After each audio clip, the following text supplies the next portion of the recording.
দুই হাতে উপার্জন করলেও সব টাকা আর সম্পদ নিজের নামে নয়, দুই স্ত্রীর নামে লিখে দিয়েছেন এনবিআর সদস্য মতিউর রহমান।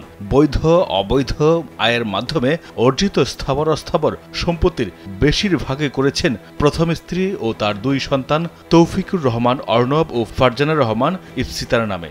মতিউরের টাকায় করা ব্যবসা, রিসোর্ট, জমি জমাও প্রথম স্ত্রী ও তার সন্তানদের নামেই বেশি।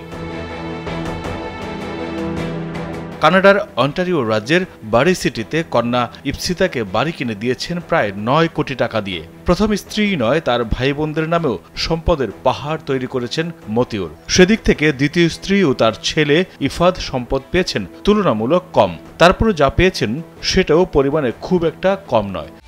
একমাত্র ওয়ালটন এসি দিচ্ছে 1 বছরের রিপ্লেসমেন্ট গ্যারান্টি এবং কম্প্রেসারের 10 বছরের গ্যারান্টি। দ্বিতীয় সংসারের শেলিকা ও শ্যালককেও দিয়েছেন সম্পদ। দ্বিতীয় শাশুড়ির গ্রামের বাড়ি ফেনীতে বানিয়ে দিয়েছেন বিলাসবহুল ডুপ্লেক্স বাড়ি।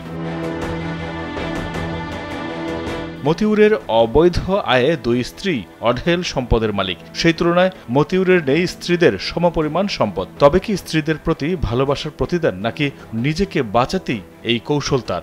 দ্বিতীয় স্ত্রী স্বামীর সম্পদ তুলনামূলক কম হলেও মতিউরের ঘনিষ্ঠরা বলছেন করোনার সময় পাশে থেকে লিখে নিয়েছেন প্রায় 300 কোটি টাকার চেক।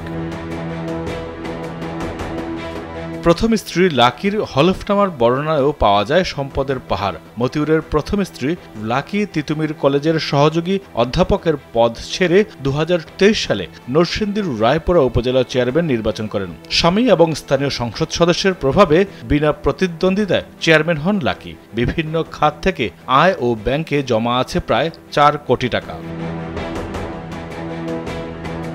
শুধু নরসিংদী নয়, ঢাকা, নারায়ণগঞ্জ, সাভার, গাজীপুরে লাকির রয়েছে বিঘার পর বিঘা জায়গা। দেশে বিদেশে রয়েছে লায়লা কানিজ লাকি ও তার দুই সন্তানের বিপুল পরিমাণ স্থাবর অস্থাবর সম্পদ। কানাডা, যুক্তরাষ্ট্র ও দুবাইয়ে রয়েছে একাধিক বাড়ি ও ফ্ল্যাট। নরসিংদীর রায়পুরার মর্জালে 100 বিঘা জমির উপর গড়ে তুলেছেন মর্জাল ওয়ান্ডারল্যান্ড পার্ক, যা স্থানীয়দের কাছে লাকি পার্ক নামেই পরিচিত। পার্কের পাশেই 2 বিঘার উপর রয়েছে বিলাসবহুল বাড়ি। বাড়ির সামনের সড়কের নামও দিয়েছেন লায়লা কানিজ লাকি সড়ক।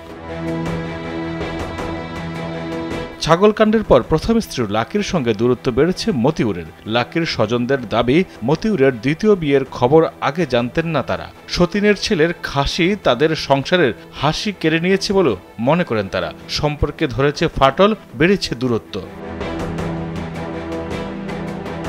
গণমাধ্যমে একের পর এক সংবাদ প্রকাশে নিজেদের বাঁচাতে বিভিন্ন স্থানে দৌড়ঝাঁপ করছেন মতিউর ও তার স্ত্রী। প্রভাবশালী এক আওয়ামী লীগ নেতার সাথে সাক্ষাৎ করলে আপাতত দেশের বাইরে গিয়ে থাকার পরামর্শ দিয়েছেন। দ্বিতীয় স্ত্রী ও ছেলে শনিবার দেশ ছাড়লেও যে কোনো সময় দেশ ছেড়ে যাবেন মতিউর ও তার প্রথম স্ত্রী লাকি। জানা গেছে লাকি বাংলাদেশ ও কানাডার দ্বৈত নাগরিক। মাইদুর রহমান রুবেল, কালবেলা।